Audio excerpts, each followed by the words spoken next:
ఎన్నికల ముంగిట జనసేనాని మీదన అవినీతి ఆరోపణలు, అది వైఎస్ఆర్ కాంగ్రెస్ పార్టీ వాళ్ళు చేస్తాం, తెలుగుదేశం పార్టీ వాళ్ళు చేస్తాం. అంటే తెలుగుదేశం వాళ్ళు చేయరు, బీజేపీ వాళ్ళు చేయరు, ఇప్పుడు కలిసి ఉన్నారు కాబట్టి వైఎస్ఆర్ కాంగ్రెస్ పార్టీ చేయడం సహజం. ఇప్పుడు ఆ వైసీపీలోకి చేరినటువంటి జనసేనకు సంబంధించినటువంటి పోతిన మహేష్ తనని కరప్టెడ్ అని ఈ మధ్యన ఏదైతే జనసేన వాళ్ళు అతను ఎప్పుడైతే వైసీపీలోకి చేరాడో, అంటే తనకి సీటు చిట్ట చివరి దాకా ఆ సీటు కోసం తాపత్రయపడడం, ఆ సీటు రాకపోవడంతో ఆగ్రహించి ఆయన ఆ తర్వాతన వైఎస్ఆర్ కాంగ్రెస్ పార్టీలోకి వెళ్ళడంతో అతన్ని ఇక బ్లాక్మెయిల్ చేసేవాడు, డబ్బులు తిన్నాడు, ఇట్లాంటి చాలా ఆరోపణలు చేశారు.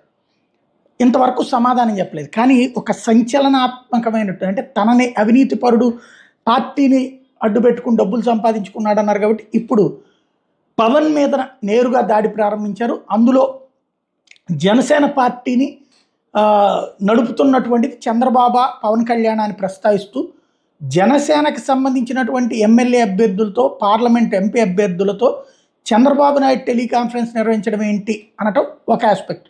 అలాగనే తెలుగుదేశం వాళ్ళతో వాళ్ళ పిఠాపురంలో జగన్ కూడా అదే పవన్ కళ్యాణ్ కూడా మీటింగ్ పెట్టారు. కాబట్టి అది చెల్లుతుందా అంటే లోకల్గా పెట్టడం వేరు, డైరెక్ట్గా వేరు.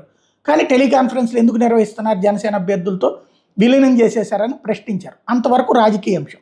మిగతాది అవినీతి ఆరోపణలు చేయడం అన్నటువంటిది.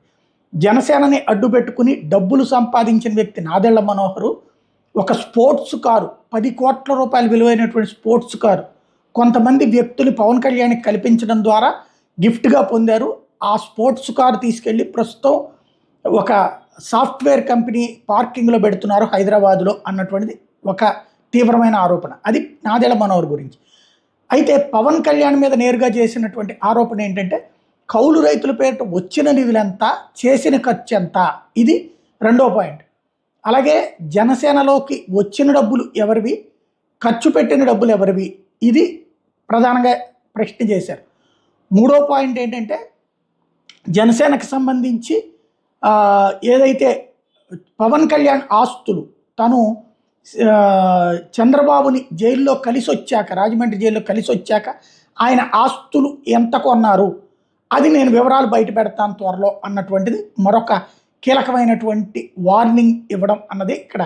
ఇది మంగళగిరి కార్యాలయం కొనడానికి, స్థలం కొనడానికి డబ్బులు ఎక్కడి నుంచి వచ్చినాయి, పార్టీ అకౌంట్లో డబ్బుల వివరాలు చెప్పాలి అన్నటువంటి పాయింట్ ప్రధానంగా రైజ్ చేసుకొచ్చారు.